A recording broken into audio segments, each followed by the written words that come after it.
యేసయ్యా యేసయ్యా యేసయ్యా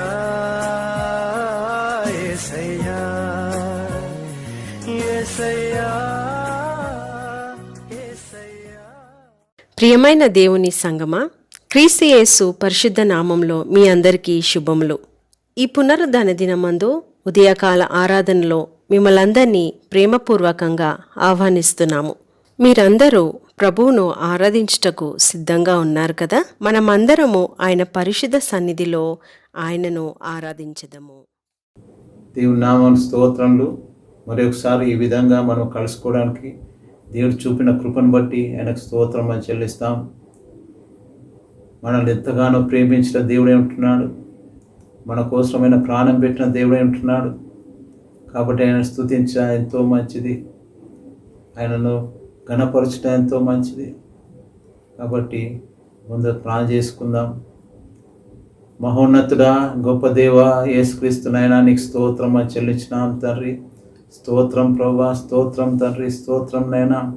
మరి ఒకసారి ప్రభా ఈ పునరుత్థాన దినంన ప్రభా నేను స్తుతించి కనపరచడానికి ఇచ్చిన సమయంని బట్టి నైనా నీకు స్తోత్రం అని చెల్లించినాం ప్రభా. మరి దినమా రాత్రి అంతా మాతో ఉన్నారు, సుఖ నిద్ర అనుగ్రహించి ఒక దినం అనుగ్రహించి సజీవ లెక్కలో చేర్చిన దేవానికి స్తోత్రం అని చెల్లించినాం తండ్రి. స్తోత్రం ప్రభా, స్తోత్రం తండ్రి. ప్రభా మరి ఈ కార్యక్రమం అంతట్లో మీరు అధ్యక్షతో మనం నడిపించండి అయినా, మీ అధ్యక్షతో నడిపించినైనా మీరే గంధ మహిమలు పొందగలందుకు వచ్చిన వారందరూ దీవించగలకు మా ప్రభును యేసుక్రీస్తు పేట వీరికి వచ్చినాం తండ్రి. ఆమెన్.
प्रार्थना, महिमा से तेरी तो इस जगह को भर। जो भी तो चाहे तू यहाँ पर कर। हालेलुया, हालेलुया,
जब मैं पुकारूं तो दौड़ आता है,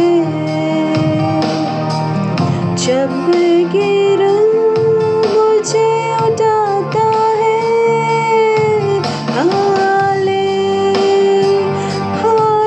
हालेलुया, हालेलुया,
तुझको छोड़ कोई प्रभु है ही नहीं।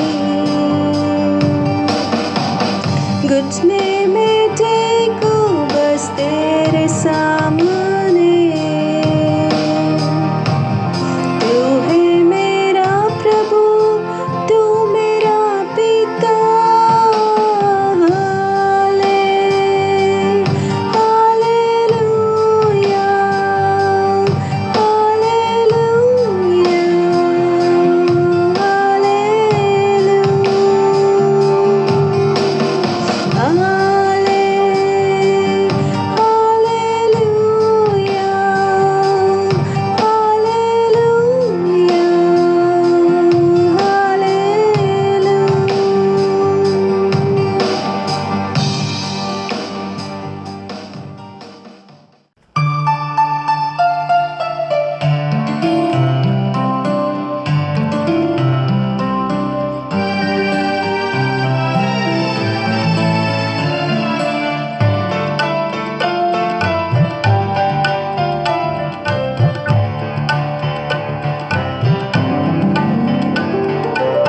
యేసుని కొరకై ఇలా జీవించెద భాసురముగనే నను దినము దోషములన్నీయు బాపెను మోక్ష నివాసమున ప్రభు చేర్చునుగా. యేసుని కొరకై ఇలా జీవించెద భాసురముగనే నను దినము.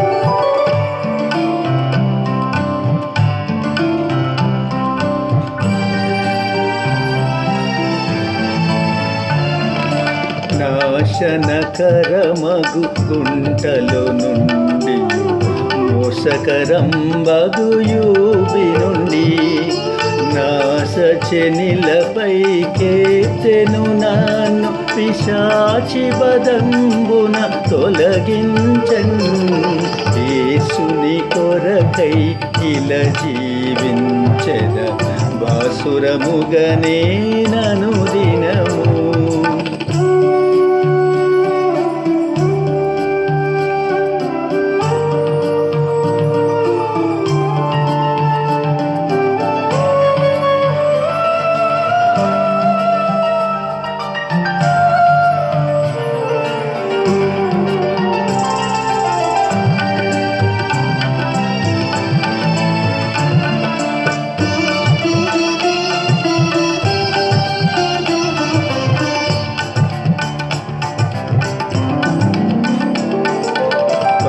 విధముల పాపంబును చేసితి వలదని త్రోసితి వాక్యమును కలుషము బాపెను కరుణను పిలిచెను సిలువలో నాకర్షించన్ యేసుని కొరకై ఇలా జీవించెద భాసురముగనే నను దినము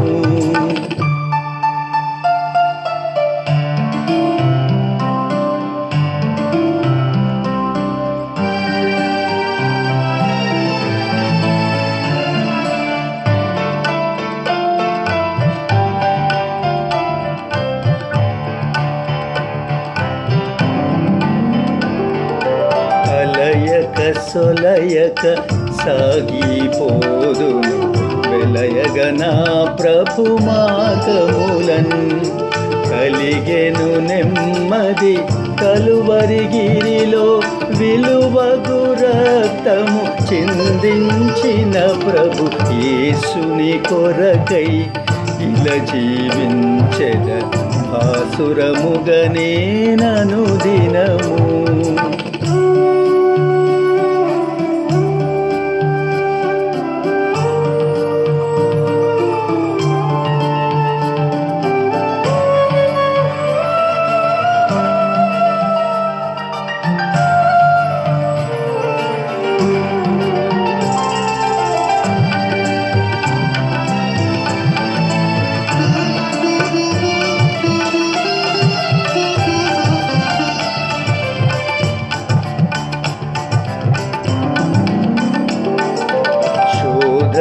బాధలు శ్రమలిల కలిగిన ఆదుకొనును నా ప్రభువనిశం వ్యాధులు లేములు మరణము వచ్చిన నాథుడే నాని రీక్షణగున్ యేసుని కొరకై ఇలా జీవించెద భాసురముగనే నను దినము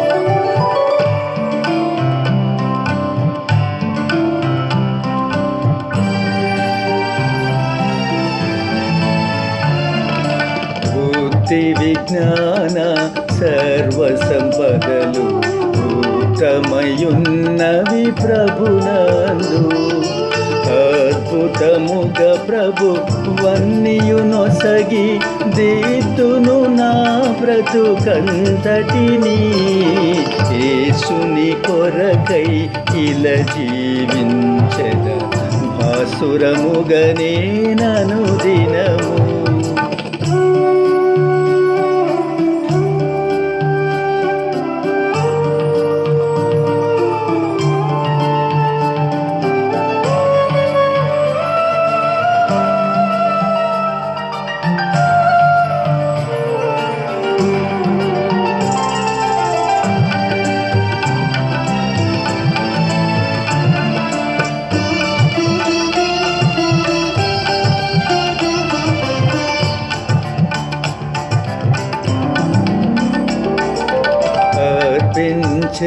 తన ప్రాణము నాకై రక్షించెను నా ప్రియ ప్రభువు. అర్పించును నా యావజ్జీవము రక్షకుడేసుని సేవింప. యేసుని కొరకై ఇలా జీవించెద భాసురముగనే నను దినము.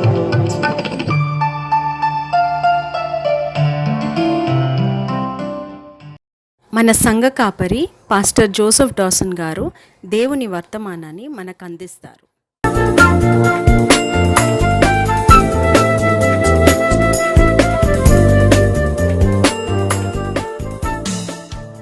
మన దినం బైబిల్ పాఠంగా యోహాన్ సువార్త 15వ అధ్యాయం 1 నుంచి 7 వచనాలు చదువుకుందాం. యోహాన్ సువార్త 15వ అధ్యాయం 1 నుంచి 7 వరకు. నేను నిజమైన ద్రాక్షావళిని, నా తండ్రి వ్యవసాయకుడు. నాలో ఫలింపని ప్రతి తీగను ఆయన తీసి పారవేయును. ఫలించి ప్రతి తీగే మరి ఎక్కువగా ఫలింపవలనని దానిలోని పనికిరాని తీగలను తీసివేయును. నేను మీతో చెప్పిన మాటను బట్టి మీరు ఇప్పుడు పవిత్రులై ఉన్నారు. నా యందు నిలిచి ఉండుడి, మీ యందు నేనును నిలిచి ఉందును. తీగ ద్రాక్షవిల్లో నిలిచి ఉంటేనే కానీ తనంతట తానే ఏలాగు ఫలింపదో అలాగే నా యందు నిలిచి ఉంటేనే కానీ మీరు ఫలింపరు. ద్రాక్షవల్లి నేను, తీగలు మీరు. ఎవడు నా యందు నిలిచి ఉండునో, నేను ఎవని యందు నిలిచి ఉందునో వాడు బహుగా ఫలించును. నాకు వేరుగా ఉండి మీరేమీ చేయలేరు. ఎవడైనను నా యందు నిలిచి ఉండని పక్షమున వాడు తీగ వలె బయట పారవేయబడి ఎండిపోవును. మనుషులు అట్టి వాడిని పోగు చేసి అగ్నిలో పారవేతురు, అవి కాలిపోను.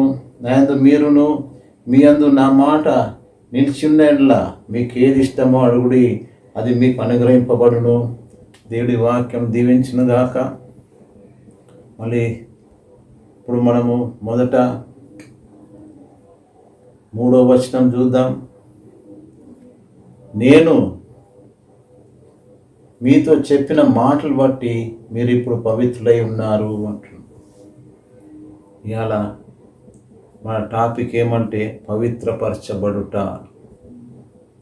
కాబట్టి ఆ యొక్క 3వ వచనం ఏమంటుందంటే, నేను మీతో చెప్పిన మాటను బట్టి మీరు ఇప్పుడు పవిత్రులై ఉన్నారు అంటున్నారు. ఈ యొక్క మాటను బట్టి మనం పవిత్రులై ఉన్నాము.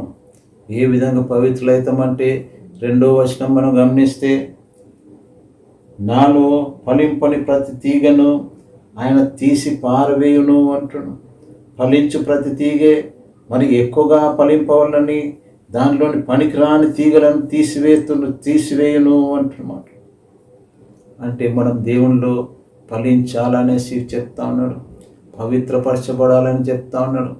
కాబట్టి ఆయన పవిత్రపరచబడాలంటే ఆయన మాట వినాలనేసి దేవుడు కోరుతా ఉన్నాడు. ఇక్కడ ఆ మాట విని దాని ప్రకారం నడుచుకుంటే మీరు పవిత్రులవుతారు అంటున్నమాట.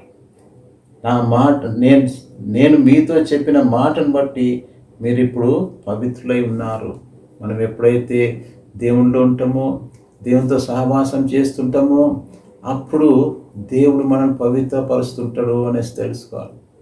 అప్పుడు దేవుడు మనకు పవిత్రత ఇస్తాడు. ఆ యొక్క మాట విని దాని ప్రకారం నడుచుకున్నప్పుడే ఆ పవిత్రత మనకు ఉంటుంది అనేసి దేవుడు చెప్తా ఉన్నాడు ఇక్కడ. కాబట్టి ఆయనకు వేరుగా ఉండి మనం ఏం చేయలేమని చెప్తా ఉన్నాడు. కాబట్టి మనం పవిత్రత కావాలంటే మనం దేవుల్లో ఉండి నడవాలనేసి దేవుడు కోరుతా ఉన్నాడు. మన పవిత్రత ఉండాలంటే ఆయనందు నిలిచి ఉండాలనేసి చెప్తా ఉన్నాడు. కాబట్టి ఆయన ఎందుకు మనం నిలిచి ఉండి మనం దేవునితో నడుస్తూ ఉంటే అప్పుడు దేవుడు మనల్ని పవిత్రపరుస్తాడు అనేసి చెప్తా ఉన్నాడు. ఎఫెసీ గ్రంథం 4వ అధ్యాయం 22వ వచనం గమనిద్దాం. కావున మునుపటి ప్రవర్తన విషయంలోనైతే మోసకరమైన దురాశల వలన చెడిపో మీ ప్రాచీన స్వభావం వదులుకొని అంటుడు. మునుపటి ప్రవర్తన మనం ఏమంటే మోసకరమైన ప్రవర్తన ఉందనేసి చెప్తా ఉన్నాడు. మునుపటి ప్రవర్తనలో దేవునికి ఇష్టం లేని ప్రవర్తన ఉందని చెప్తా ఉన్నాడు. మోసకరమైన ప్రవర్తన, దురాశలను చెడిపో మీ ప్రాచీన స్వభావంను అంటుడు. మోసము, దురాశలు, చెడిపో మీ స్వభావం అంటుడు. దాన్ని వదులుకొని అంటున్నమాట. మనం పవిత్రపరచబడాలంటే మనం ఇవన్నీ వదులుకోవాలనేసి చెప్తా ఉన్నాడు దేవుడు. అవన్నీ వదులుకోవాలి. మనం వదులుకున్నప్పుడే ఆ దేవుడు మనం పవిత్రపరచగలడు అనేసి చెప్తా ఉన్నాడు ఇక్కడ.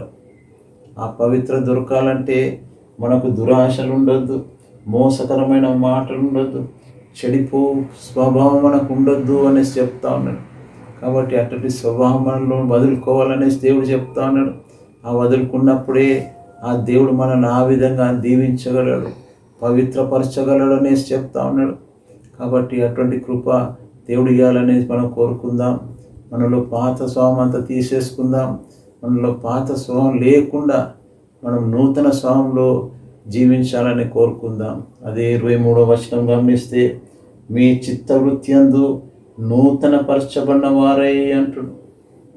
మీ చిత్తవృత్తి యందు నూతన పరచబడిన వారై.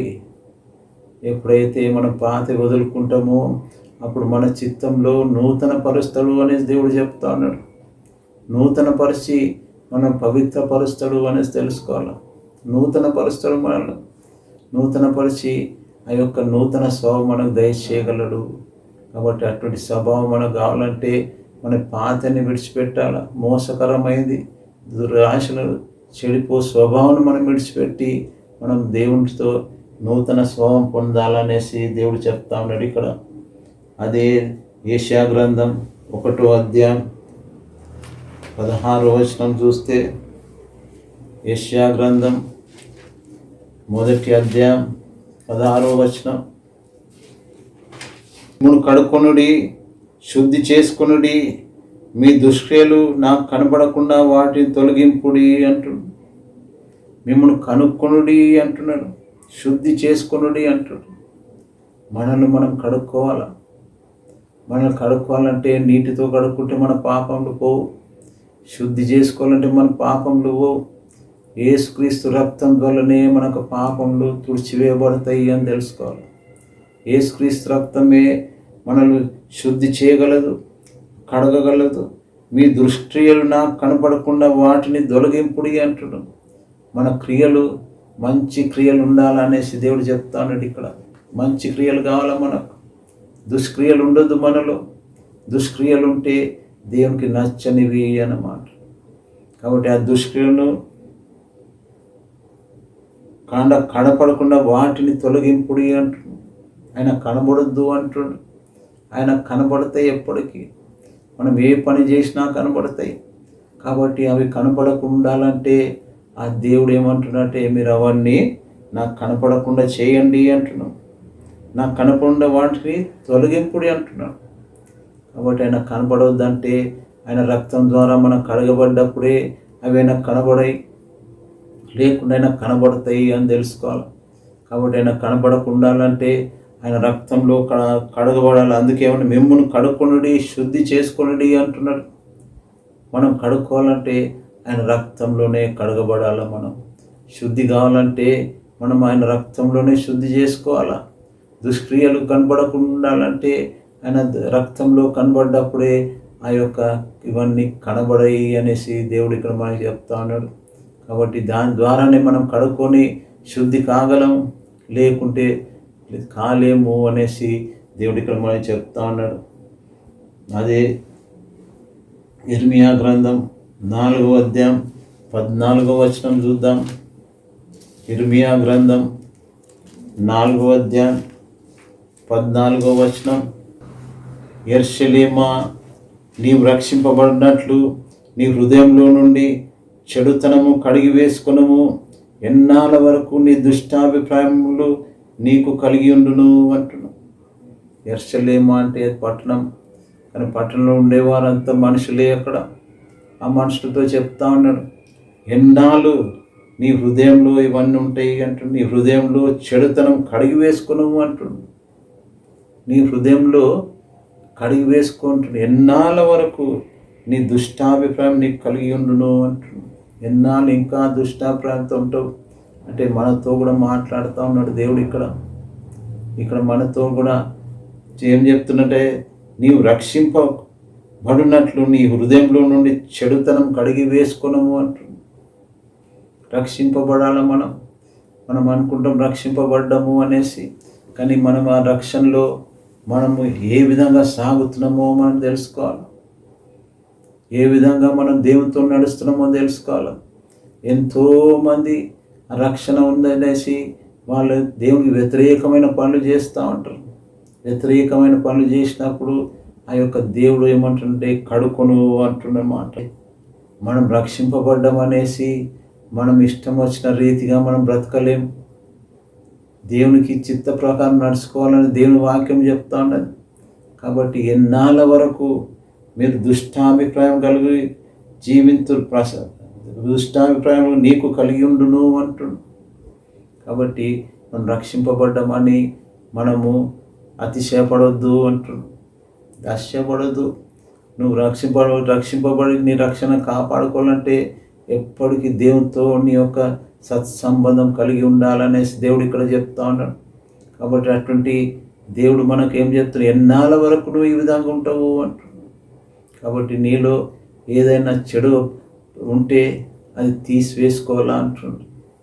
నీలో ఎటువంటి దుష్టాభిప్రాయం ఉంటే అది తీసివేసుకో, ఇంకెన్ని రోజులు ఆ విధంగా ఉంటావు అనేసి దేవుడు అక్కడ మనకు చెప్తా ఉన్నాడు. అదేవిధంగా మళ్ళీ అపోస్తుల కార్యములు 22వ అధ్యాయం 10వ వచనం చూద్దాం. అపోస్తుల కార్యములు 22వ అధ్యాయం 10వ వచనం.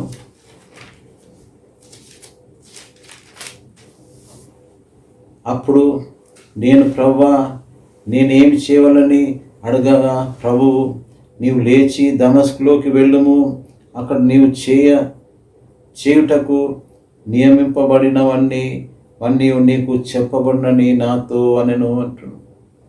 ఇక్కడ మనం కూడా ఆ ప్రశ్న వేయవలసి వస్తుంది. మనం కూడా రక్షింపబడ్డప్పుడు ప్రభా నేనేం చేయాలో నాకు తెలుపు అనేసి మనం అడగాల. ఇక్కడ పౌలు దేవునితో ఎన్కౌంటర్ అయినప్పుడు అప్పుడు అడుగుతా ఉన్నాడు, నేనేం చేయాలా ప్రభా అని అడుగుతా ఉన్నాడు. అయితే నువ్వు వెళ్ళు, అక్కడ నీకు తెలుపబడుతుంది అంటున్నాడు. అట్లనే మనం కూడా ఏం చేయాలనో ఆయన మనకు తెలుపగలుగుతాడు. ఎట్లాంటి వాక్యం ద్వారా మనల్ని హెచ్చరింపగలడు అన్నమాట. లేకుంటే ఇతరు బోధ విన్నప్పుడు నిన్ను హెచ్చరింపగలడు. కాబట్టి ఏం చేయాలనో నీకు అక్కడ వెళ్ళు అని చెప్తా ఉన్నాడు. మనకు కూడా అదే చెప్తా ఉన్నాడు. నువ్వు కూడా వెళ్ళి ఇతరులను రక్షణలోకి నడిపించు, ఇతరులను పవిత్రపరచు అనేసి చెప్తా ఉన్నాడు. రక్షణలోకి మనల్ని అందరిని నడిపించాలని దేవుని ఆశయం ఉంటుంది. దేవుడు కోరుకునేది ఏమంటే ఈ లోకంలో అందరు రక్షింపబడాలని దేవుడు కోరుతా ఉన్నాడు. కాబట్టి మన డ్యూటీ కూడా ఏమంటే మనం కూడా ఆ దేవుని పని ఏముందో ఆయన అడుక్కొని మనం ఆ విధంగా దేవుని చిత్తానుసారంగా ఇష్టానుసారంగా మనం నడవాలనేసి దేవుడు కోరుతా ఉన్నాడు ఇక్కడ. అంతే పౌలు వలె మనం కూడా దేవుని అడుక్కోవాలి. పౌలు కానీ క్లియర్గా చెప్తూ నీకేం చేయాలో నేను చెప్తాను, నువ్వు అక్కడికి పోయేసి ముందు చూడు అనేసి ఆయన కలుసుకో అనేసి అంటున్నాడు. కాబట్టి అటువంటిది దేవుడు కోరుతా ఉన్నాడు. ఏమంటే నువ్వు నేను కూడా ఆ విధమైన దేవుని అడగాల అనేసి దేవుడు కోరుతా ఉన్నాడు. కోరి ఆయన చిత్త ప్రకారం మనము జీవించాలనేసి కోరుతా ఉన్నాడు. కాబట్టి అదేవిధంగా మనము కూడా దేవుని అడుక్కోవాలి. ప్రభువా నీ చిత్తం ఏమున్నది నా పట్ల, నీ చిత్త ప్రకారం నాకు సహాయం చేయి అని చెప్తా ఉండాలి. అట్లనే మరి 1 కొరింథీ 5వ అధ్యాయం 7వ వచనం చూద్దాం. 1 కొరింథీ 5వ అధ్యాయం 7వ వచనం. మీరు పులిపిండి లేనివారు గనుక కొత్త ముద్ద అవుటకై ఆ పాతదైన పులిపిండిని తీసి పారవేయుడి. ఇంతేకాక క్రీస్తును మన పస్కా పశువు వధింపబడును అంటుంది. మీరు పులిపిండి లేనివారు గనుక అంటుంది. అంటే మనము రక్షింపబడక ముందు పులిపిండి తీరున్నాము అన్నమాట. పులిపిండి మంచి పిండితో కలిస్తే అంత పులి చేస్తుంది అనే పైన మనం చదువుకోవచ్చు. కాబట్టి మనం పులిపిండి లేని వారం అంటే రక్షింపబడ్డ తర్వాత పులిపిండి లేని వారుగా మనం జీవించాలా అనేసి అంటున్నాం. పులిపిండి అంటే పాపంన గుర్తుగా ఉన్నది, పులిపిండి లేదంటే దేవుని బిడ్డల గుర్తుగా ఉన్నది అన్నమాట. కాబట్టి ఆ విధంగా దేవుడు మనల్ని ఏమంటున్నట్టే పులిపిండి లేని వారే అంటున్నమాట. పులిపిండి లేని వారు కనుక కొత్త ముద్దవుటకే పాతదైన పులిపిండిని పారవేయుడి అంటున్నాడు. పాతమైన పాపములను పారవేయుడి అనేసి చెప్తా ఉన్నాడు. పాతగా మనం పాపంతో జీవిస్తూ ఉన్నాం, పాపంతో మనం స్నేహం చేసినాం, అంటే సాతానుతో మనం స్నేహం చేసి ఉన్నాం. కాబట్టి ఆ పాతదైన పులిపిండిని తీసివేయడి అంటున్నాడు. ఆ పులిపిండితో మనం జీవిస్తూ ఉంటే ఇన్ని రోజులు మన పులిపిండితో స్నేహం ఉండే, ఆ పులిపిండి ద్వారా మనం జీవితం గడుపుతూ ఉంటే. కానీ ఇక్కడ దేవుడు ఏమంటున్నాడంటే ఇప్పుడు మీరు పులిపిండి లేనివారు అంటున్నమాట. కొత్త ముద్ద ఉంటకే పాత పులిపిండిని తీసివారవేడు. అంతేకాక క్రీస్తును మన పస్కా పశువు వధింపబడిను. అంటే యేసు ప్రభు మన కోసం పస్కా పశువుగా బలిగా అర్పించాడు. కాబట్టి మన పాపములన్నీ ఆయన మీద వేసుకొని ఆయన మనకు పాప విముక్తి చేశాడు, పాప విమోచన దయచేశాడు అనేసి దేవుడు ఇక్కడ చెప్తా అన్నాడు. పస్కా పశువు వధింపబడెను అంటే మనము పాపములన్నీ ఆయన తీసేశాడు అని చెప్తున్నాడు. కాబట్టి పాత పులిపిండి మనలో ఉండొద్దు అనేసి చెప్తా ఉన్నాడు. పాత పులిపిండి ఉందంటే మనం సాతానుతో స్నేహం చేస్తూ ఉన్నాం, లేకుంటే పాపంలో మనం జీవిస్తూ ఉన్నాం. అటువంటిది వద్దు అనేసి దేవుడు కోరుతూ ఉన్నాడు. కాబట్టి ఆ విధంగా దేవుడు మనల్ని హెచ్చరిస్తూ ఉన్నాడు. ఏమంటే పాత పులిపిండిని తీసేయండి అంటున్నాడు. ఆ పులిపిండి అనేది మనలో ఉండొద్దు, ఆ పాప స్వభావం మనలో ఉండొద్దు, దేవునికి వ్యతిరేకమైన పనులు చేసే స్వభావం మనకు ఉండొద్దు, ఆ దేవునితో సహవాసం చేసే స్వభావం మనకు కావాలా అనేసి దేవుడు కోరుతా ఉన్నాడు. ఇక్కడ కొత్త ముద్ద అవుటకు అంటున్నాడు. కొత్త ముద్ద అంటే పాపం లేని స్థితికి రావాలా. మనం పాపం లేని స్థితికి రావాలంటే పాతదాన్ని పారవేయుడి అంటున్నమాట. కాబట్టి పాత స్వభావాన్ని మనం దూరం చేసుకోవాలి. పాత స్వభావంతో మనం జీవించొద్దు. పాత స్వభావంతో జీవిస్తే మన పులిపిండి మనలో ఉన్నట్టు, అంటే పాపంలో మనం ఉన్నట్టు అనేసి దేవుడు ఇక్కడ చెప్తా ఉన్నాడు. అంటే కొత్త ముద్ద అవుటకి అంటే ఆయన పస్కా పశువు వధింపబడ్డాడు కాబట్టి మనం కొత్త ముద్దగా మారిపోతున్నాము అన్నమాట. ఆయన వధింపబడకుంటే మనం కొత్త ముద్దగా మారిపోకుంటే పాతదైన పులిపిండితోనే మనం ఉంటుంటే. కాబట్టి అటువంటిది దేవుడు మనకు అటువంటి ప్రేమ ద్వారా ఆయన మన పస్కా పశువుగా బలిగా అర్పించబడ్డాడు. కాబట్టి ఆ పస్కా పశువు బలిగా అర్పించబడ్డందుకే మనము నూతనంగా జన్మించినాం అనేసి చెప్తా ఉన్నాడు, వాక్యం చెప్తా ఉన్నది. కాబట్టి అటువంటి యొక్క నూతన స్వభావంలోకి రావాలనేసి దేవుడు కోరుతా ఉన్నాడు ఇక్కడ. అదే యాకోబు పత్రిక 2వ అధ్యాయం 9-10 వచనాలు చూద్దాం. యాకోబు పత్రిక 2వ అధ్యాయం 9-10 వచనాలు మనం గమనిస్తాం. ఎవడైనను ధర్మశాస్త్రమంతయు గైకొనియు ఒక ఆజ్ఞ విషయంలో తప్పిపోయినడలా ఆజ్ఞలన్నిటి విషయంలో అపరాధి అగును అంటు. అంటే ధర్మశాస్త్రం ప్రకారం 99 మనం పాటించిన ఒక్కటి మనం పాటించకపోతే ఆ 99 కూడా వేస్ట్ అవుతాయి అంటున్నమాట. అంటే 100% మనము దేవుళ్ళు ఉండాలనేసి చెప్తా ఉన్నాడు. అంటే ఒక్క పాపం జయించలేకపోతే మనలో ఇంకా పులిపిండి ఉందని తెలుసుకోవాలి. ఒక్క పాపం జయించే స్థితిలో మనం ఉండకుండా ఉండాలన్నమాట. అన్ని పాపములు జయించే స్థితిలో మనం ఉండాలనేసి దేవుడు కోరుతాను. ఒక్క పాపం కూడా జయించకుంటే ఇంకా నువ్వు పాప జీవితంలో ఉన్నావు అనేసి చెప్తాను. కాబట్టి ఆ యొక్క ధర్మశాస్త్రం అంతే ఒక దేవుడైన ధర్మశాస్త్రం అంతే గైకొనియు ఒక్క ఆజ్ఞ విషయంలో తప్పిపోయినట్లా ఆజ్ఞలన్నిటి విషయంలో అపరాధి అగును అంటున్నాడు. కాబట్టి ఒక్క పాపం కూడా మనలో ఉండొద్దని దేవుడు కోరుతా ఉన్నాడు. ఒక్క పాపం ఉంటే అది ఎంతో మనల్ని నష్టపరుస్తుంది. ఎంతో సాతానికి మనం శోధనలో పడుతూ ఉంటాం. కాబట్టి ఆ ఒక్క పాపం కూడా లేకుండా మనం చూసుకోవాలనేసి దేవుని వాక్యం ద్వారా హెచ్చరింపబడుతున్నాం మనం. మళ్ళీ 2 తిమోతి 2వ అధ్యాయం 20వ వచనం చూద్దాం. 2 తిమోతి 2వ అధ్యాయం 20వ వచనం.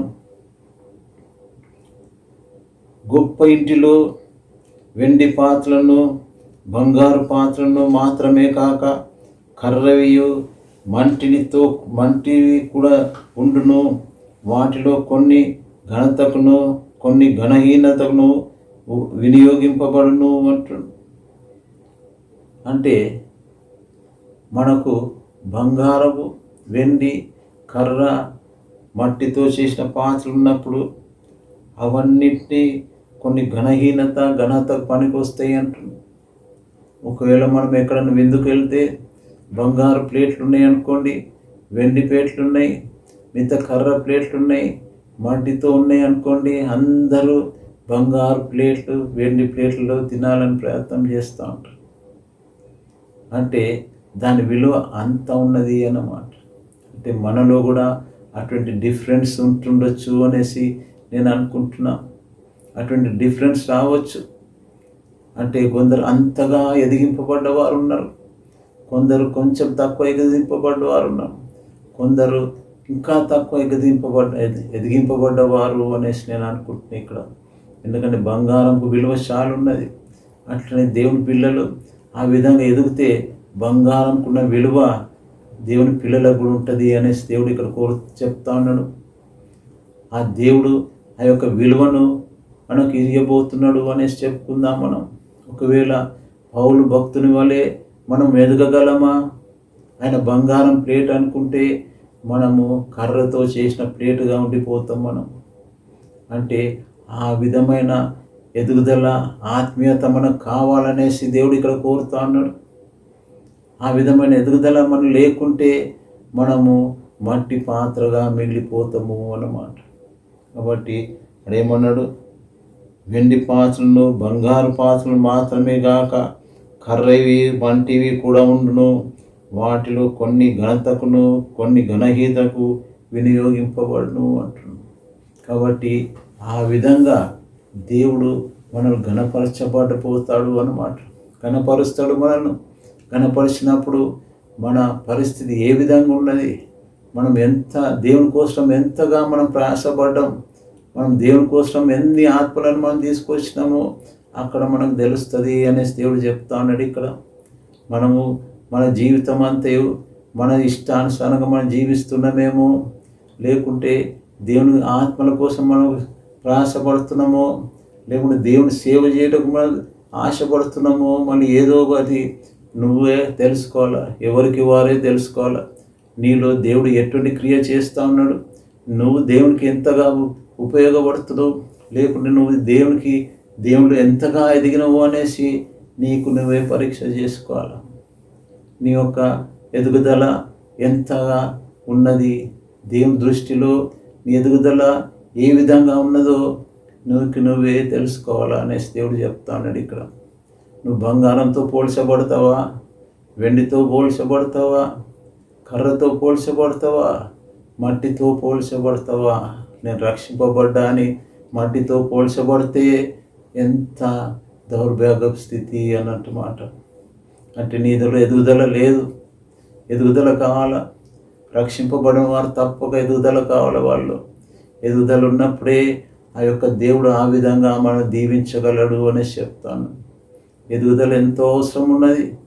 ఆ ఎదుగుదల మనలో ఉండాలనేసి దేవుడు కోరుతా ఉన్నాడు. కాబట్టి నీ విలువ నా విలువ ఏ విధంగా ఉందో దేవుని దృష్టిలో మనము పరీక్షించుకోవాలనేసి దేవుడు ఇక్కడ కోరుతా ఉన్నాడు. అదే 21వ వచనం చూస్తే,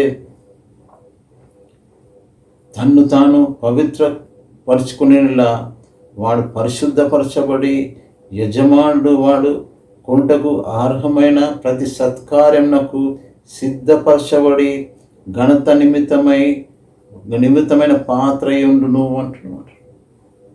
యజమానుడు అంటే యేసు ప్రభువు అని మనం కూడా తెలుసుకుందాం.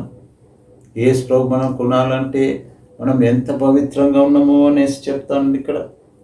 తన్ను తాను పవిత్ర కొనినేడులా వాడు పరిశుద్ధపరచబడి అంటున్నమాట. మనం పవిత్రపరచుకోవాలా. పవిత్రపరచుకునేలా వాడు పరిశుద్ధపరచబడి అంటున్నమాట. మనం పవిత్రపరచుకుంటేనే పరిశుద్ధత ఉంటుంది అంటున్నాం. యజమానుడు వాడు కొండకై అర్హమై అంటున్నమాట. యజమాను కొండకు అర్హమై అంటున్నమాట. అంటే మనము యజమాను అనుకుంటే మనం బంగారంలో విలువ ఉన్నదా, వెండికి ఉన్న విలువ ఉన్నదా, కర్రకు ఇంత విలువ ఉన్నదా, లేకుంటే మట్టికి ఉన్న విలువ ఉన్నదా అనేసి మనం ఇక్కడ పరీక్షించుకోవాలి. ప్రతి సత్కార్యంలో సిద్ధపడి అంటున్నాం. ఘనత నిమిత్తమైన పాత్రయండు నువ్వు అంటున్నావు. అంటే ఘనత నిమిత్తమై పాత్రయుండునంటే మనం ఏ పాత్రగా ఉన్నామో మనల్ని మనం పరీక్షించుకొని తెలుసుకోవాలి. ఆ పాత్ర ఏ పాత్ర అయి ఉన్నాం మనం? పనికొచ్చే పాత్రగానా, పనికిరాని పాత్రగానా, లేకుంటే ఘనత వేసిన పాత్రగానా, ఘనత లేని పాత్రగా మనం ఉన్నామా అనేసి మనల్ని మనం చూసుకోవాలా, లేకుంటే పరీక్షించుకోవాలా. కాబట్టి అటువంటి పరిశుద్ధత కావాలంటే మనం పరచబడాలనేసి దేవుడు కోరుతా ఉన్నాడు. మనం పరిశుద్ధత కావాలంటే మనం పవిత్రపరచబడాలా. అది మన చేతిలోనే ఉన్నది. ఎందుకంటే మనము దేవుని మాట ప్రకారం నడుస్తుంటే, దేవుని ఆజ్ఞ ప్రకారం నడుస్తుంటే మనల్ని మనం పవిత్రపరచుకుంటాము, పరిశుద్ధపరచుకుంటాము. కానీ మనల్ని మనం పవిత్రపరచుకోకుంటే పరిశుద్ధత మనలో ఉండదు అనేసి చెప్తా ఉన్నాడు దేవుడు ఇక్కడ. కాబట్టి అటువంటి కృప దేవుడు మనకు అనుగ్రహించాలనేసి మనం ప్రార్థన చేసుకోవాలి. మనం పవిత్రపరచబడుతున్నామా, పరిశుద్ధంగా ఉన్నామా లేదా అని ప్రతిరోజు మనల్ని మనం పరీక్షించుకోవాలి. అందుకే నేను చెప్తా దినం రాత్రి పండుకునే ముందు దినమంతా మనం దేవుని కోసం ఏం చేసినామో మనం ఆలోచన చేసుకోవాలి. దినమంతా దేవునికి వ్యతిరేకమైన పనులు ఏమైనా చేసినామా, లేకుంటే దేవునికి ఇష్టమైన పనులు ఏమైనా చేసినామా, దేవుని సంతోషపెట్టే రీతిగా మనం ఉన్నామా, లేకుంటే దేవుని దుఃఖపరిచే రీతిగా ఉన్నామా అనేసి మనల్ని ఇక్కడ పరీక్షించుకోవాలనేసి దేవుడు చెప్తా ఉన్నాడు. అందుకేమన్నాడు, ప్రతి సత్కార్యము సిద్ధపరచబడి ఘనత నిమిత్తమై పాత్ర ఉండును అంటున్నాను. ఘనత నిమిత్తం మనం పాత్ర ఉండాలా అనేసి చెప్తా ఉన్నాడు. ఘనత అంటే నువ్వు బంగారంలో ఉండాలా, వెండిలా ఉండాలా అనేసి చెప్తా ఉన్నాడు. అంటే దేవుళ్ళు అంతగా ఎదిగి దేవుని మాట ప్రకారం, లేకుండా ఆయన కట్టడల ప్రకారం, ఆయన ఆజ్ఞల ప్రకారం నడుచుకోవాలనేసి దేవుడు ఇక్కడ చెప్తా ఉన్నాడు. అప్పుడే పవిత్రను బట్టి పరిశుద్ధపరచబడతారు అనేసి చెప్తా ఉన్నాడు. ఇంకా ఏమంటున్నట్టే 1 యోహాను 2వ అధ్యాయం 3వ వచనం. 1 యోహాను 2వ అధ్యాయం 3వ వచనం.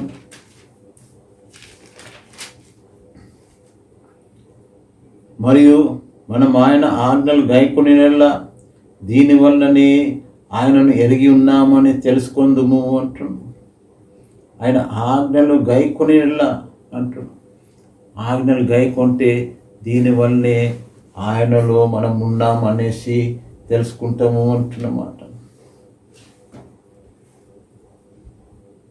మనం ఆయన ఆజ్ఞలు గైకొనిలా దీనివల్లనే ఆయనను ఎరిగి ఉన్నామని తెలుసుకుందరు అంటున్నాడు. అంటే మనం ఆజ్ఞలు గైకొంటే అప్పుడే ఆ యొక్క ఇతరులు తెలుసుకుంటారేమంటే వీరు నిజమైన దేవుని పిల్లలు అని తెలుసుకుంటాం. అప్పుడు అందరూ ఏమనుకుంటారు, ఆయనను ఎరిగి ఉన్నామని తెలుసుకుందుము అంటున్నమాట. కాబట్టి ఆ విధమైన క్రియలు మనలో ఉండాలనేసి దేవుడు చెప్తా ఉన్నాడు. ఆయన కట్టల ఆజ్ఞలను మనం అనుసరించాలా. ఆగ్రహించినప్పుడే దీనివల్లనే మనం ఆయనను ఎరుగుదుము అనేసి అందరూ అనుకుంటారు అనేసి చెప్తా ఉన్నాడు ఇక్కడ. కాబట్టి ఆయనను మనం ఎరిగినట్టే మన క్రియలు ఉండాలా. ఆయన ఎరగనట్టు క్రియలు మనం ఉండొద్దు. అంటే ఆయన ఆజ్ఞ ప్రకారం మనం నడవాలనేసి దేవుడు కోరుతా ఉన్నాడు. కాబట్టి ఇట్టిది దేవుడు మనలో ఉండాలని ఆశపడతా ఉన్నాడు అన్నమాట. ఆయన ఆజ్ఞలను గైకొని మనం జీవించాలనేసి దేవుడు ఇక్కడ చెప్తా ఉన్నాడు. అదే 3వ అధ్యాయం 2వ వచనం చూద్దాం. ప్రియులారా, ఇప్పుడు మనము దేవుని పిల్లలమై ఉన్నాము. మనం ఇంకా ఏమవుదుమో అది ఇంకా ప్రత్యక్షపరచబడలేదు. కానీ ఆయన ప్రత్యక్షమైనప్పుడు ఆయన ఉన్నట్లుగానే ఆయన వలనే చూతుము గనుక ఆయనను పోలి ఉందుమని ఎరుగుదుము అంటున్నమాట. ఆయనను పోలి ఉందుము. ఎప్పుడు? ప్రియులారా, ఇప్పుడు మనము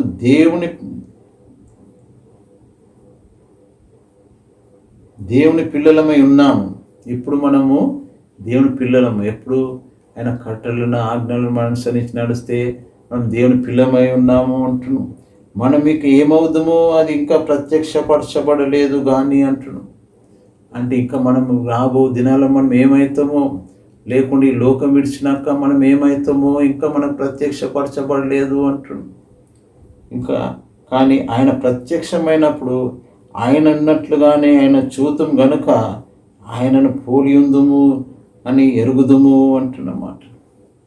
అంటే ఆయన ప్రత్యక్షమైనప్పుడు మనం కూడా ఆ యేసు ప్రభు తీరే ఉంటాము అనేసి చెప్తా ఉన్నాడు. మనం కూడా యేసు ప్రభు తీరే ఉంటాం. ఎందుకంటే ఆయన బిడ్డలంగా మనం ఉన్నాం. ఆయన ఎరిగి ఉన్నాం కాబట్టి ఆయన ప్రత్యక్షమైనప్పుడు ఆయన ఉన్నట్లుగానే అంటున్నమాట. ఆయన ఏ విధంగా ఉన్నాడో అదే విధంగా మనము ఆయన చూతుము అంటున్నాం. కనుక ఆయనను పోలి ఉందుమని ఎరుగుదుము అంటున్నాం. ఆయన ఏ విధంగా ఉన్నాడో అంటే ఆయన ఈ లోకంలో జీవించినప్పుడు ఏ ప్రేమతో జీవించిండో, ఏ దయతో జీవించిండో, ఏ కనికరంతో జీవించిండో అటువంటిది మనలో ఉండాలనేసి దేవుడు కోరుతా ఉన్నాడు. అటువంటిది ఉన్నప్పుడే మనం ఆయన పోలి ఉందుము అనేసి దేవుడు ఇక్కడ మనం చెప్తా ఉన్నాడు. ఆయన ఆ విధంగా ఉన్నప్పుడే దేవుడు మనం పోలికగా మనం ఉండగలం. లేకుంటే అటువంటి గుణగణాలు మనం లేకుంటే దేవుని పోలి ఉండలేము అనేసి చెప్తా ఉన్నాడు. ఆఖరిగా 2 కొరింథీ 7వ అధ్యాయం 1వ వచనం చూద్దాం. 2 కొరింథీ 7వ అధ్యాయం 1వ వచనం.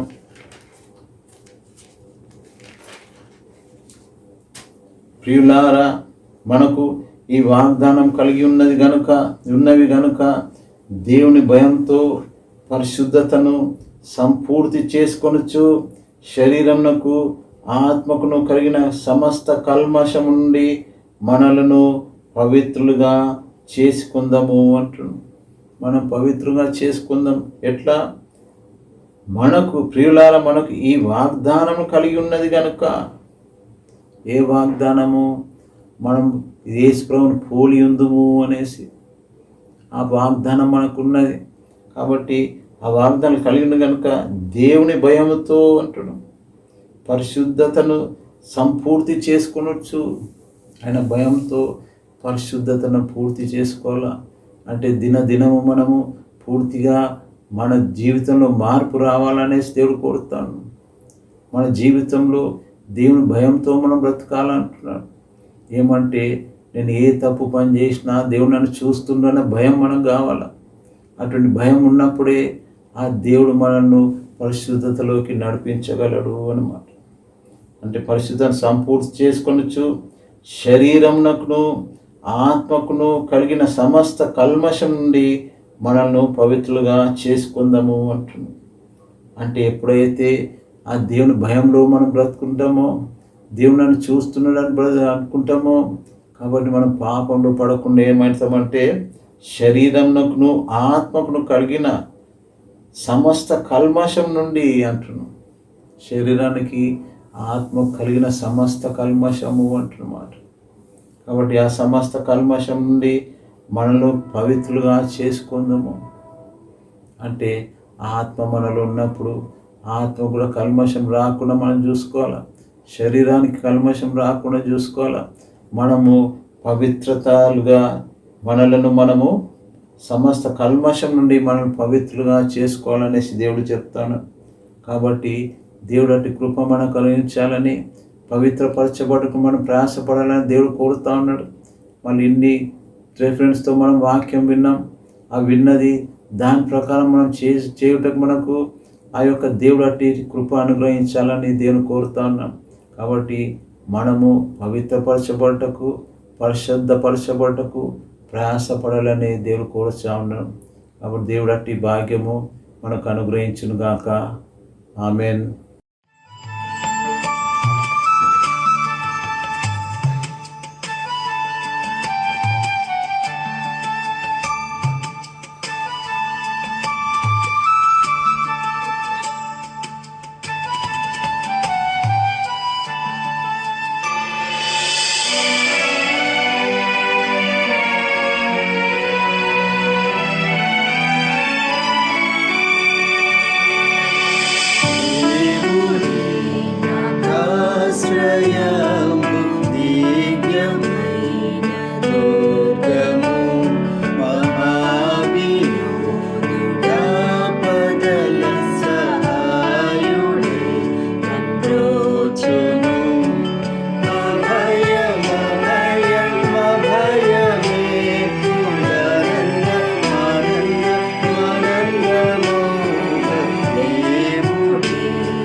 ప్రార్థన చేసుకుందాం. కృపగల దేవా, యేసుక్రీస్తు నాయనా నీకు స్తోత్రం అని చెల్లించినాం తండ్రి. స్తోత్రం ప్రభా, స్తోత్రం తండ్రి, స్తోత్రం నైనా. మరొకసారి ప్రభా నీ బిడ్డలతో చేరి నువ్వు స్తుతించే భాగ్యం మాకు దయచేసినారు తండ్రి. నీకు స్తోత్రం అని చెల్లించినాం ప్రభా. మంచి పాటలు మాకు దయచేసినారు తండ్రి. నీకు స్తోత్రం ప్రభా. మంచి మ్యూజిక్ను కూడా మాకు దయచేసినారు తండ్రి. నీకు స్తోత్రం అని చెల్లించినాం తండ్రి ప్రభా. అందరెంతో తండ్రి మంచి విన్నందుకు నైనా నీకు స్తోత్రం అని చెల్లించినాం తండ్రి ప్రభా. మరి వాక్యం ద్వారా మాతో మాట్లాడినాడు తండ్రి. మేము ఏ విధంగా పవిత్రపరచబడాలనో మీరు మాకు చెప్పినారు తండ్రి. కాబట్టి నైనా నీకు స్తోత్రం అని చెల్లించినాం తండ్రి. నువ్వు మమ్మల్ని పవిత్రపరిచినప్పుడే ప్రభా మేము పవిత్రంగా ఉండగలం నైనా. కాబట్టి నైనా నీ కట్టడలను ఆజ్ఞలు మేము పాటించి ప్రభా దాని ప్రకారం నడిచే కృపను మాకు అనుగ్రహించండి నైనా. అటువంటి కృపను మాకు అనుగ్రహించగలిగినాం తండ్రి ప్రభా. మరి ఎక్కువ సమయం నీతో గడపాలనేసి మీరు చెప్తా ఉన్నారు ప్రభా తండ్రి. మరి నిజమే ప్రభా, మేము రక్షింపబడ్డ తర్వాతనైనా ఎక్కువ సమయం నీతో గడిపే భాగ్యం మాకు దయచేయనైనా. అటువంటి భాగ్యం మాకు దయచేయగలిగినాం తండ్రి. మునుపటి ప్రవర్తన విషయమైతే మోసకరమైన తండ్రి దురాశల వలన చెడిపో ప్రాచీన స్వభావంను తీసివేసి అంటున్నాయినా. కాబట్టి నైనా అది వదులుకొని ప్రభా నేను తండ్రి మేము నీకు పరిశుద్ధంగా జీవించే కృపను మాకు అనుగ్రహించండి అయినా. అటువంటి కృపను మాకు అనుగ్రహించండి ప్రభా. నీతి యథార్థమైన భక్తి గలవారిని యేసుక్రీస్తు పోలికగా పడి నవీన స్వభావం ధరించుకోవాలని మీరు చెప్తున్నారు తండ్రి. అటువంటి నవీన స్వభావం నాకు దయచేయండి అయినా. దయచేయగల మీరు కొంచెం మిమ్మల్ని కడుక్కునుడి అంటున్నారు, శుద్ధి చేసుకుని అంటున్నారు. మీ దుష్క్రియలు కనబడకుండా వాటిని తొలగించుడి అంటున్నారు ప్రభా. నిజమే తండ్రి, నీ యొక్క రక్తంతో మేము కడగబడినప్పుడునైనా ఆయన దుష్క్రియలు మీకు కనబడినైనా తండ్రి, మరి మమ్మల్ని మీరు శుద్ధి చేసేవారునైనా నీకు స్తోత్రం అని చెల్లించినాం తండ్రి. మా పాపం నుంచి పశ్చాత్తాపడ మా కృపను అనుగ్రహించండి, నా కృపను అనుగ్రహించండి ప్రభా. మా హృదయంలో నుండి చెడుతనం తీసివేట కృప చూపెట్టండి అయినా, కృప చూపెట్టగలుగుతున్నాం తండ్రి. మరి తండ్రి, మాలో పులిపిండి ఉండొద్దని మీరు చెప్పినారు తండ్రి. నిజమే ప్రభా, పులిపిండి ద్వారా ప్రభా మేము నీకు వ్యతిరేకమైన పనులు చేస్తుంటేనైనా మాలో పులిపిండి ఉంటుందైనా. కాబట్టి నైనా పులిపిండిని తీసివేయటకు మా కృప చూపెట్టండి అయినా, కృప చూపెట్టండి. పులిపిండి లేకుండా మీకు సహాయం చేయండి అయినా, సహాయం చేయండి. మాలో పాపం ఉండొద్దునైనా, మాలో పాపం లేని స్థితిలో మా తండ్రి మాకు జీవించే కృపను అనుగ్రహించగలిగినాం తండ్రి. ప్రభా, మేము నూతన పరచబడాలని మీరు చెప్తున్నారు నైనా, నూతన పరచబడ్డకు మీరు సహాయం చేయండి అన్నా, సహాయం చేయగలిగినాం తండ్రి. ప్రభా తండ్రి, మరి తండ్రి మేము 99 ఆజ్ఞలు పాటించి ఒక ఆజ్ఞ విషయంలో తండ్రి మేము తండ్రి చేయలేకపోతేనైనా, లేకుంటే నీకు వ్యతిరేకమైన ఒక ఆజ్ఞ వ్యతిరేకం చేస్తేనైనా 99 ఆజ్ఞలు వ్యర్థమైపోతుంది మీరు చెప్పినారు తండ్రి. కాబట్టి నైనా మేము 100% ప్రభా తండ్రి పరిశుద్ధులుగా జీవించే కృపను మాకు అనుగ్రహించానన్నా, అటువంటి కృపను మాకు అనుగ్రహించగలిగినాం తండ్రి. ప్రభా, బంగారంను వెండితోని కర్రను మట్టితో చేసిన పాత్రలు మేము తండ్రి ఉండకుండా ప్రభా వట్టి మంటి తండ్రి మరి బంగారం పాత్రలుగా వెండి పాత్రలుగా ఉండేటట్టు మాకు అటువంటి తండ్రి పరిశుద్ధతను మాకు దయచేయగలిగినాం. నీ అందు మేము ఎదిగేలాగున్నా ఆ యొక్క ఘనత వహించే విధంగా మేము ఉండేలాగా మీరు సహాయం చేయండి అన్నా, సహాయం చేయగలిగినాం తండ్రి. ప్రభా, నువ్వు వాడుకునే పాత్రగా మేము ఉండేలా ఉన్నా సహాయం చేయండి. ఘనత వహించే పాత్రగా మేము ఉండేలా ఉన్నా సహాయం చేయండి. మేము పవిత్రపరచబడ్డకు మీరు సహాయం చేయండి. పరిశుద్ధంగా జీవించకు మా కృప చూపెట్టనైనా, కృప చూపెట్టనైనా. ప్రభా, ఇచ్చిన వాక్యం బట్టినైనా నీకు స్తోత్రం అని చెల్లించినాం ప్రభా. ఇప్పుడు విన్న వారందరూ ప్రభా వారిని దీవించండి అయినా, దీవించండి ప్రభా, దీవించండి ప్రభా. మరి తండ్రి, మరి మా సంఘంలో ఉన్న ప్రతి ఒక్క బిడ్డను కూడా దీవించగలిగినాం తండ్రి. ఎవరికైతే గర్భఫలం లేకుండా బాధపడుతున్నారన్నా వారి గర్భఫలం దయచేయగలిగినాం ప్రభా. మరి పెళ్ళిళ్ళు కాని వారు ఉన్నారు ప్రభా, మంచి లైఫ్ పార్ట్నర్ దయచేయండి అయినా, లైఫ్ పార్ట్నర్ దయచేయండి. కుటుంబ సమస్యతో బాధపడుతున్నారు, ముట్టి కుటుంబ సమస్యలను తీసివేయగలిగినాం తండ్రి. ఆర్థికంగా ప్రభా, మళ్ళీ ఈ కరోనా పీరియడ్లో ప్రభా, ఈ లాక్డౌన్లో ప్రభా ఎంతోమంది ఎంతో బాధలు ఉన్నారు నాయనా. సహాయం చేయండి అన్నా, సహాయం చేయండి. వారితో మీరు తండ్రి సహాయం చేసి ప్రభా వారికి ఆర్థికంగా ఎటువంటి తండ్రి సాయం లేని స్థితిలో ఉండకుండా ప్రభా వాళ్ళు పనిచేసే వారికి సరి అయిన టైంకు వాళ్ళకి శాలరీస్ వచ్చేలా మీరు సహాయం చేయండి ప్రభా. మరి డైలీ వేజెస్ పనిచేస్తున్న వారికి ఎంతో కష్టంలో ఉన్నారు నైనా, వారికి సహాయం చేయగలిగినాం తండ్రి. సహాయం చేయండి నైనా ప్రభా. మరి ఎటువంటి పరిస్థితుల్లోనైనా మీరు సహాయం చేసే దేవుడు అంటున్నారు ప్రభా. కాబట్టి తండ్రి నేను అనుకున్నాం ప్రభా, కృప చూపెట్టి అన్ని విధాలు అందరికి సహాయం చేయగలిగినాం తండ్రి ప్రభా. మరి ఒకసారి ప్రభా మళ్ళీ ఈ విధంగా కూడి నేను స్తుతించే వరకు నీ గాయపడ్డ హస్తంలో మమ్మల్ని అందరినీ భద్రపరచమని మా ప్రభువును యేసుక్రీస్తు పేట పెట్టుకొచ్చినాం తండ్రి. ఆమెన్. మన ప్రభు అయిన యేసుక్రీస్తు కృప, తండ్రి అయిన దేవుని యొక్క ప్రేమ, పరిశుద్ధాత్మ యొక్క నిన్న సావాసం ఎల్లప్పుడు తోడు నీడను గాక. ఆమెన్. దేవుడు మిమ్మల్ని మీ కుటుంబాలను దీవించును గాక.